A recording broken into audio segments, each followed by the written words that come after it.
Hello, welcome to my YouTube channel. Please like, share and subscribe and comment करके जरूर बताना आपको video कैसी लगी। इस वीडियो में मैं आपके साथ शेयर करूंगा एक मोटिवेशनल स्टोरी, और ऑब्वियसली मैं नवरात्रि सीरीज़ में कर रहा हूं, तो जिसमें सिर्फ ऑब्वियसली माता मम्मी रिलेटेड ही सब कुछ मैं शेयर कर रहा हूं।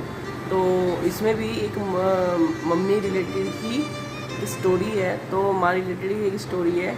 तो आई होप आपको ये वीडियो अच्छी लगेगी। तो चलो वीडियो शुरू करते हैं।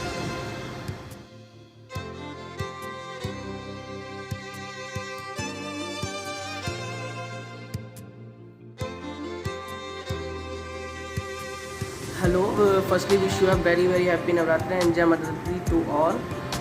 आप सोचते होंगे कि हम माता रानी की पूजा कर रहे हैं लेकिन अपनी मम्मी की इज्जत नहीं कर रहे हैं। अगर आप ऑब्वियसली तो आपको लगता होगा कि हम बहुत पुण्य अच्छा काम कर रहे हैं, माँ को तो निकाल रहे हैं घर से, और आप ऑब्वियसली माँ की इज्जत मतलब आप माता रानी की व्रत रख रहे हैं, आप पूरी नवरात्रि फास्ट रख रहे हैं, लेकिन आप ये सोचते होंगे कि हम बहुत अच्छा कर रहे हैं। नहीं, माता रानी को आपके फास्ट की नीड नहीं है। माता रानी को अगर आपके घर में जो उन्होंने एक सदस्य भेजा है, जो आपकी माँ है, अगर आप उनकी ही रिस्पेक्ट कर लें तो माता रानी के आपको आप जितने भी फास्ट रखते हैं उससे ज़्यादा कीमती आपके लिए वो होगा। मतलब माता रानी को ज़्यादा अच्छा वो लगेगा। इसलिए ऑब्वियसली आप फास्ट ना रखें, वो चल जाएगा, लेकिन अपनी मम्मी की रिस्पेक्ट करें, वो ज़्यादा चलेगा। तो मैं आपके साथ एक वीडियो शेयर करता हूँ। एक बार क्या हुआ, मतलब पेरेंट्स थे, तो उन्होंने मतलब अपने बेटे को पढ़ाया लिखाया और फिर उसके बाद में फॉरेन भेज दिया। तो पापा की उनके मतलब उसके तो मतलब उसकी मम्मी अकेली रहती थी। तो मतलब उनकी मम्मी मतलब जैसे मतलब उनकी मम्मी मतलब अकेली थी, तो उन्होंने मतलब बहुत मुश्किल से उन्हें उस लड़की को पढ़ाया लिखाया एंड फॉरेन भेज दिया कि वो उसकी वहाँ अच्छी जॉब लगेगी और वो वहाँ ले जाके पढ़ेगा लिखेगा, मतलब वहाँ जाके जॉब अच्छी करेगा। तो लेकिन नहीं, उसने क्या किया, वहाँ जाके उसकी मम्मी मतलब वो अपने देश वापस इंडिया आया और उसने सोचा कि चलो मैं मम्मी को लेके जाता हूँ अपने साथ। तो मतलब उनकी मम्मी ने भी जिद कही, बेटा मेरा शरीर नहीं चलता, तुम मुझे अपने साथ ले चलो और यहाँ ना मेरा कोई है। तो ऑब्वियसली भी उसने क्या किया, वो अपनी मम्मी को मना नहीं कर सकता था। तो उसने क्या किया, जैसे ही वो एयरपोर्ट पे पहुँचे तो उसने अपनी मम्मी को यूँ कहा, मम्मी मैं भी एक टिकट लेके आता हूँ, तो आप यहीं बैठे रहो, मैं आता हूँ। लेकिन 1 घंटा हुआ, 2 घंटे हुए, 5 घंटे हुए, 10 घंटे हुए, 1 दिन बीत गया। बाद में उस माँ को पता चलता है कि वो उसका बेटा उन्हें वहाँ छोड़ के अमेरिका चला गया, ना उन्हें लेके गया। आप आई थिंक फीलिंग समझ पा रहे होंगे कि अगर हमारे साथ कोई ऐसा करे तो हमें क्या फ़ील होगा या क्या हमारे साथ वो होगा। कोई बात नहीं, लेकिन फिर उसके बाद में वो जो माँ थी वो वृद्धाश्रम चली गई और वहाँ वृद्धाश्रम में रहने लगी। तो वहाँ उन्होंने जाके बहुत ज़्यादा अपने बेटे को फ़ोन किए, लेकिन उनके बेटे ने एक बार भी फ़ोन का आंसर नहीं किया। बाद में उनकी मम्मी की डेथ हो गई एंड अननोन पर्सन ने, मतलब जो वृद्धाश्रम के पर्सन थे, उन्होंने उसे फ़ोन किया कि आपकी मम्मी की डेथ हो गई और आप आ जाओ।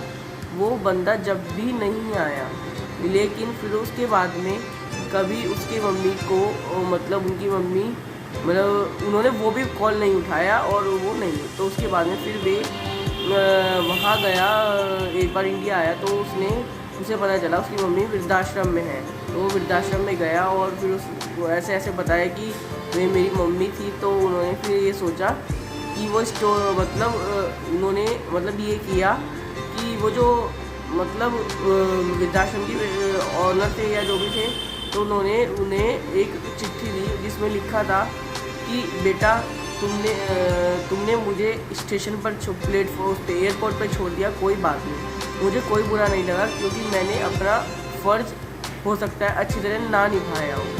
तो फिर उसके बाद में वो आगे बढ़ता है, तो वहाँ लिखते हैं कि मतलब लिखती है उसकी मम्मी कि बेटा मैंने तुम्हें इतने फ़ोन किए लेकिन तुमने वो फ़ोन भी नहीं उठाए। कोई बात नहीं, उसे मतलब ओबियसली उससे लड़के को धीरे धीरे रियलाइज़ हो रहा था कि उसने क्या गलत किया है क्या सही किया है। तो उसके बाद में उसकी मम्मी फिर लिखती है कि बेटा कोई नहीं, अब मेरा अंतिम समय आ गया है, और ओबियसली अब जब तुम कॉल नहीं उठा रहे, मेरा अंतिम यही वो था कि मेरा बेटा मतलब मेरा बेटा मुझे अपने साथ अपने घर लेके जाए, लेकिन तुम कभी मुझे अपने घर नहीं लेके गए। मैंने आप तुम्हारे लिए इतनी मेहनत करी, तुम्हारे लिए इतना स्ट्रगल किया, लेकिन तुमने कभी मुझे अपने घर नहीं लेके गए। मेरा इतना मन था, लेकिन नहीं, कोई बात नहीं, तुमने मुझे एयरपोर्ट पे छोड़ दिया। उसके बाद में फिर वो कहता है, मतलब उनकी मम्मी लिखती है कि अब मेरा अंतिम समय आ गया है। मैंने सोचा मैं अपने बेटे से 2 मिनट फ़ोन पे तो बात कर लूँ, लेकिन तुमने वो भी फ़ोन नहीं उठाया। लेकिन हाँ, मैं तुम्हारे लिए पत्र छोड़ के जा रही हूँ कि अगर मेरे से कोई गलती हुई हो जिससे तुम्हें इतना गुस्सा हो मेरे से, तो प्लीज़ मुझे माफ़ करना। एंड आगे का मतलब कोई मैं तुम्हारी माँ, एंड में ये लिख के हुए चली जा, मतलब एंड में चिट्ठी ख़त्म हो जाती है। अब आप सोच सकते हैं, ओबियसली अगर हम ये स्टोरी आप ध्यान से सुन रहे होंगे तो ओबियसली आपके आंखों में कहीं ना कहीं टीयर्स क्राइंग मोमेंट होगा ही होगा। आप इमोशनल ज़रूर हो जाएंगे, क्योंकि उस लड़के ने किया ही ऐसा था और बाद में वो लड़का इतना रोया। ओबियसली बाद में रोने से क्या फ़ायदा, जो आप मतलब आपने जो पहले रिस्पेक्ट नहीं की वो आप बाद में चाहे कुछ भी कर लें, आप मतलब कोई फ़ायदा नहीं है उसका कि बाद में रोने का करने का कोई फ़ायदा नहीं है। आप सिर्फ अपनी माँ की रिस्पेक्ट कीजिए, अपनी माँ को प्यार कीजिए। आपको माता रानी की कोई आवश्यकता नहीं है अगर आप अपनी मम्मी की रिस्पेक्ट कर रहे हैं। माता रानी आपको आशीर्वाद देंगी सिर्फ आपको जब आप अपनी मम्मी की रिस्पेक्ट करेंगे। माता रानी कभी आपकी मदद नहीं करेंगी अगर आप अपनी मम्मी की रिस्पेक्ट नहीं करेंगे। हाँ, ये होता है अगर आप अपनी मम्मी की रिस्पेक्ट करते हैं और माता रानी की रिस्पेक्ट करते हैं तो एक बंच में ब्लेसिंग्स इकट्ठा हो जाती हैं, तो वो आपको बहुत ही मदद करती हैं। लेकिन अकेले माता रानी की ब्लेसिंग्स कभी काम नहीं आएंगी। आपको अपनी मम्मी की भी रिस्पेक्ट करनी पड़ेगी, क्योंकि माता रानी की ही भेजी हुई आपकी मम्मी है। अगर आप अपनी मम्मी की ही रिस्पेक्ट नहीं कर रहे तो माता रानी खुद सोचेंगी, खुद कहेंगी कि जब मेरा बेटा मतलब जिसे मैंने तुम्हारे लिए भेजा था तुम उसी की रिस्पेक्ट नहीं कर रहे हो, तो मेरी रिस्पेक्ट करने से क्या फ़ायदा। मैंने तो ना तुम्हें कभी देखा ना मतलब तुमने ना मुझे कभी देखा ना कुछ। जो तुम्हारे साक्षात तो आगे सामने माँ है, जैसी मैं माँ वैसी वो माँ, तो जैसी वो है मतलब मैं हूँ वैसी तो उनसे कई गुना वो हैं जिन्होंने तुम्हारा इतना तुम्हें लाइफ में बड़ा बनाया है। लेकिन नहीं, तो इस वीडियो से इस कहानी से हमें क्या शिक्षा मिलती है, आप सिर्फ अपनी मम्मी की रिस्पेक्ट कीजिए। अपनी मम्मी, आप इतना सोचिए कि आप अपनी मम्मी को जितनी खुशियाँ दे सकते हो। आप हमेशा ये सोचना, आप अपने बारे में बाद में सोचें, अपनी मम्मी के बारे में पहले सोचें। आपको मैं कोई इसका प्रूफ नहीं दे सकता, लेकिन हाँ उसमें से मैं भी हूँ कि मैं अपने लिए नहीं सोचूंगा, लेकिन मैं अपनी मम्मी के लिए ज़रूर सोचूंगा।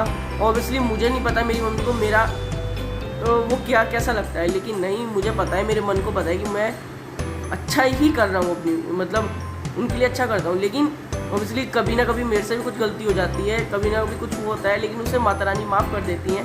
लेकिन हाँ, आप अपनी मम्मी को कभी ये सोचें, कभी मत रुलाएं, और आपकी नवरात्रि जब ही सफल होगी तो आपको माता रानी का आशीर्वाद जब ही मिलेगा। तो आप अपनी मतलब मम्मी की सेवा कीजिए, माता रानी की पूजा कीजिए, दोनों मिलके आपको बहुत बंच में ब्लेसिंग्स मिलेंगी और आप उन ब्लेसिंग्स के द्वारा अपनी लाइफ में बहुत सक्सेस होंगे। तो इसी बातों के साथ मैं अपनी आज की वीडियो एंड करता हूँ। और अगर आपको स्टोरी अच्छी लगी तो please like share and subscribe comment करके जो बताना आपको वीडियो कैसी लगी। वीडियो में कोई भी कमी लगी हो तो वो भी कमेंट सेक्शन में बताना क्यों आपको कमी लगी। तो चलो, wish you a very happy Navratri and जय माता दी to all and thanks for watching.